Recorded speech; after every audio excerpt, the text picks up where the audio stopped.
Hope everyone is doing great.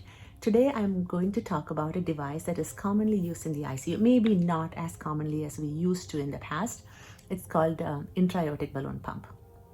So the name intra-aortic balloon pump involves 4 words. One is intra, which means inside. Aortic means involving the aorta. Balloon means there's a balloon involved, and pump means there's a pump involved. This is a device with a balloon. So the device involves a balloon at the tip of a catheter. The catheter is placed to the femoral artery, and the balloon is placed just distal to the left subclavian artery.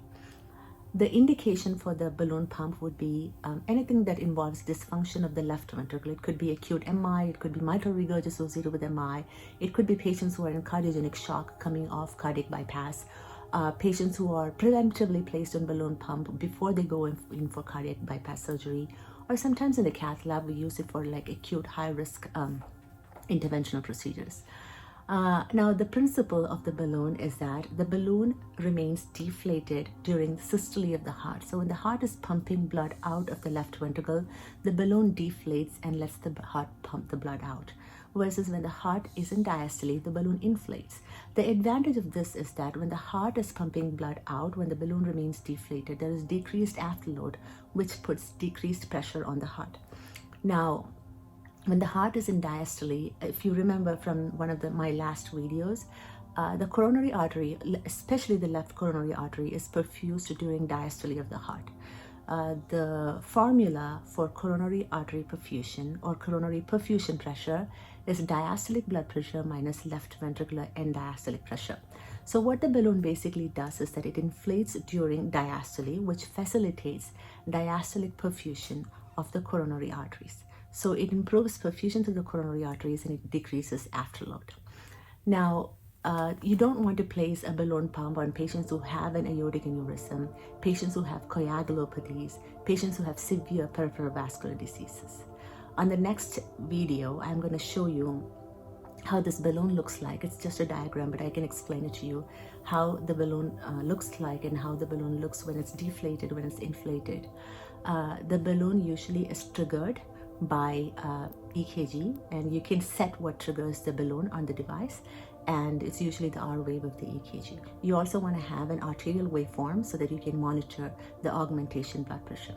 So you could watch this next video and I can explain to you how the balloon helps with augmentation of the blood pressure.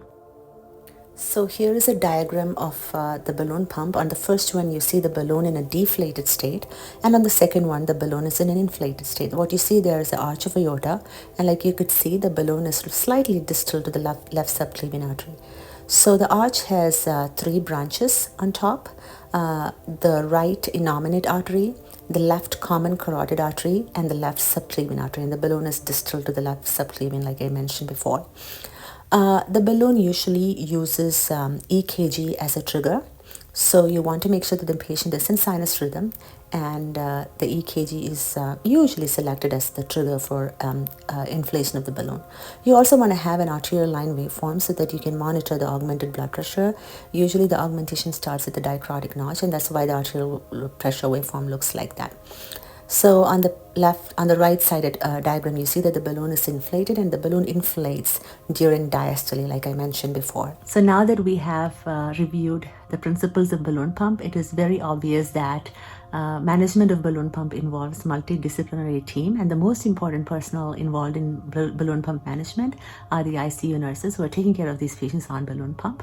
I'll be very honest with you. When I started off as a fresh ICU nurse at Scott's Heart Institute and Research Center, I was actually clueless about how the device worked.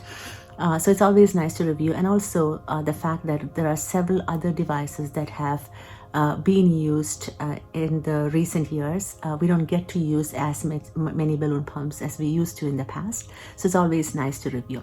So the main things that you want to focus on is: 1, pay attention to your hospital's anticoagulation guidelines. 2, make sure that you check the pulses on the distal extremities, usually on the foot and also the left arm, because if the balloon is displaced, it can cause occlusion to the left subclavian artery.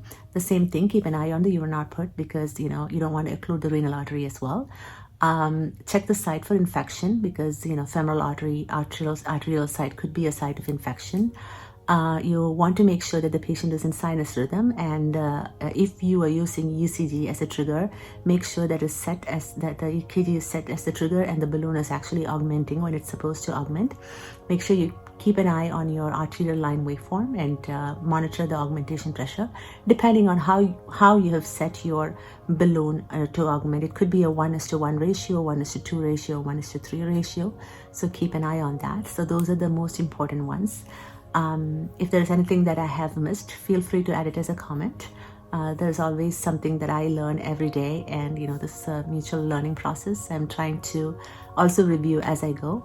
So I hope this discussion helps, and next time I'll come up with a different topic. Bye for now.